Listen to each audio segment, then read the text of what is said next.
Social media अभिषेक वालझाडे, आमचे व्यवस्थापक अजित सरंबळकर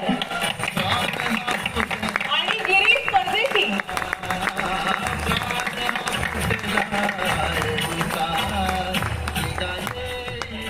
धन्यवाद. आम्ही 9 तारखेपर्यंत गोवा दौऱ्यावर आहोत, त्यामुळे पुढच्या सर्व प्रयोगांची तिकीट विक्री बुक माय शो वरती आहे आणि वर्तमानपत्रात देखील ऑनलाईन बुकिंग आणि कुठल्या कुठल्या सेंटरला त्याची तिकीट विक्री चालू आहे हे सगळं तुम्हाला पेपरमध्ये मिळेल.